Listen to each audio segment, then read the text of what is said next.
Hey guys, what's up? It's Double Zug. So we're in a little bit of a content drought in Kata. Honestly, Firelance has overstayed its welcome a little bit, and honestly, it's a pretty boring healer tier, especially compared to tier 11, which is like very, very good for healing, in my opinion.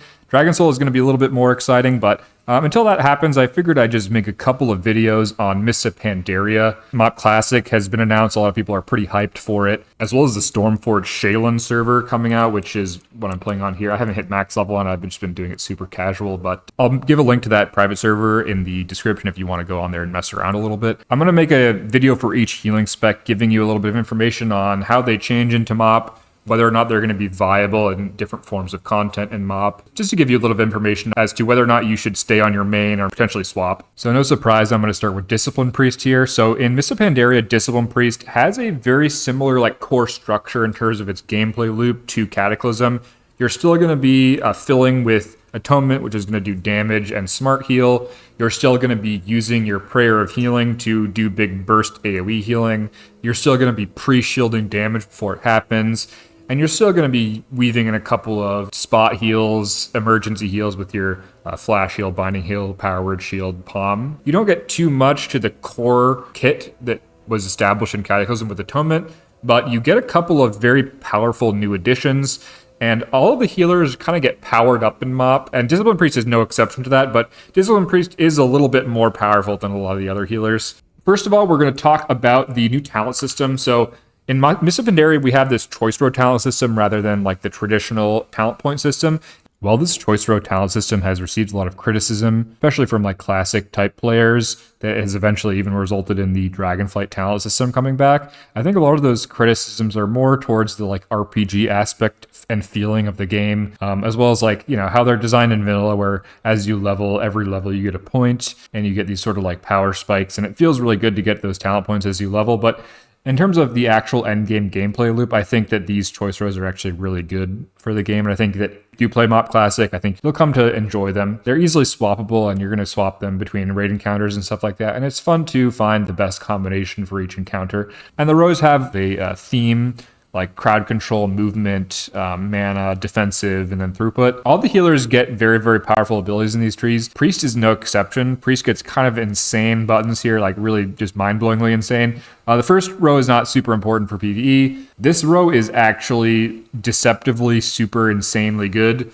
Angelic Feather is basically the choice you're going to make here, and this has a 10-second cooldown, 6-second duration, so that's very high uptime. It has 3 charges, and every charge gives you 80% sprint.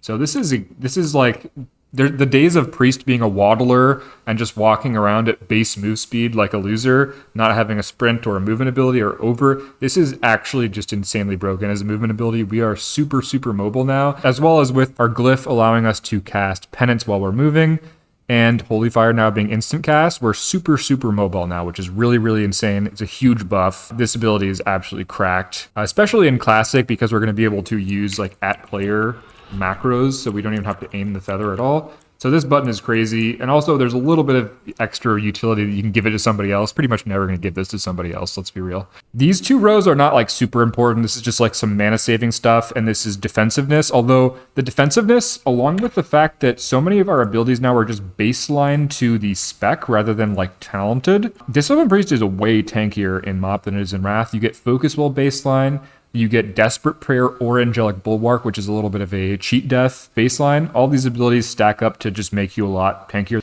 But the main attractions here for Priest are these last 2 rows that are very, very powerful, especially the last row. So this row here, we get PI, which is now a personal cooldown. So PI will no longer be messing up parsing, which I think is very good. I don't understand why they ever went back on this change.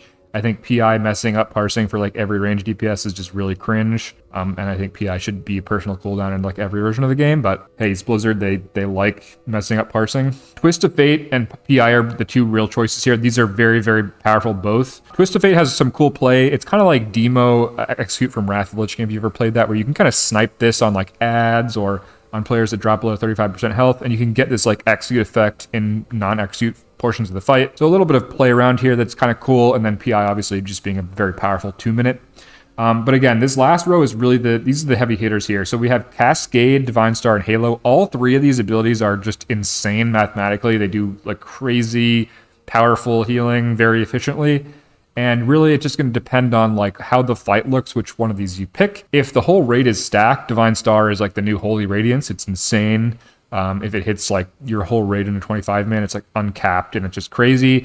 And Cascade and Halo are both very powerful situationally if the raid is more spread out. So Halo scales with how far away somebody is from you. So if you can be super far from the whole raid and hit everyone with this, and it's a 40-second CD, so if that lines up with damage instances in the fight, Halo's very powerful. Cascade is a little bit lower cooldown with 25 seconds, and it's target capped, but it just does like a decent amount of healing and bounces around and does some damage as well. So you'll see all three of these taken fight by fight, and they're all three very powerful.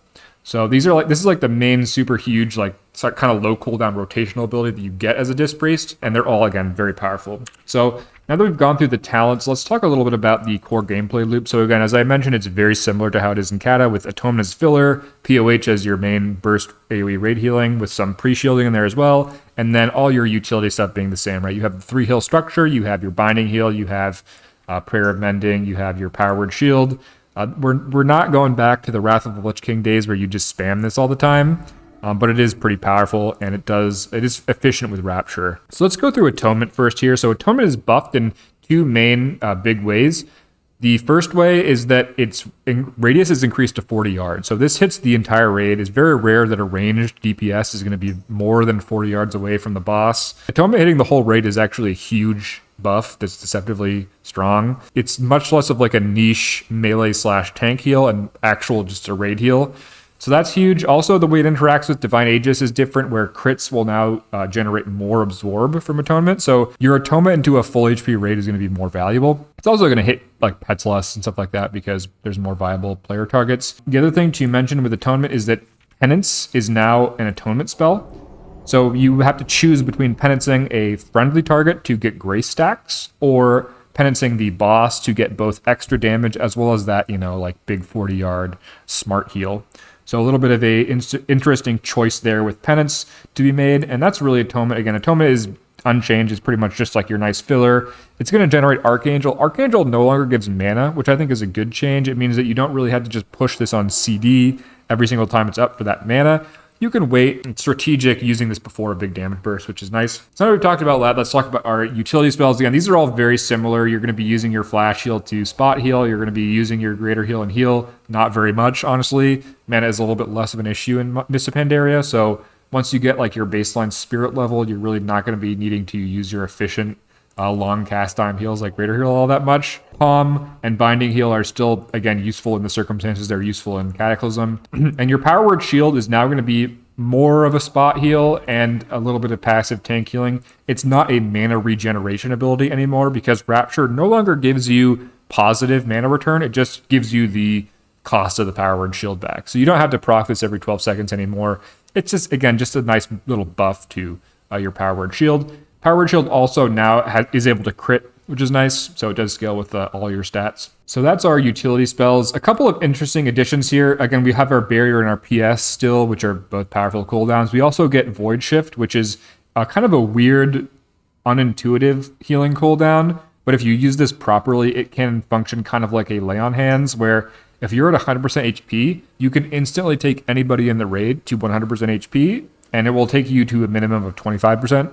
And then you can, of course, just top yourself with the, binding heal or whatever. So Void Shift, if used properly, is a pretty powerful cooldown, but I feel like most priests aren't really going to be using this. And if you use it improperly, you can sometimes get yourself killed. You can also use this to troll people, which is pretty cool. So yeah, that's our utility spells. Now we're going to talk a little bit about Prayer of Healing. So Prayer of Healing is still a party-bound heal, which is a little bit of a downside. This spell is a little bit clunky still. It no longer gives 100% proc of Divine Aegis, so it's less efficient in pre-shielding with DA, but in exchange for that, we get an ability called Spirit Shell. This ability is very powerful. It's a 1-minute cooldown, 10-second duration, so that's a pretty high uptime, right? Basically what it does is just turn all of our casted heals into, instead of healing, they put on an absorb shield for the same amount.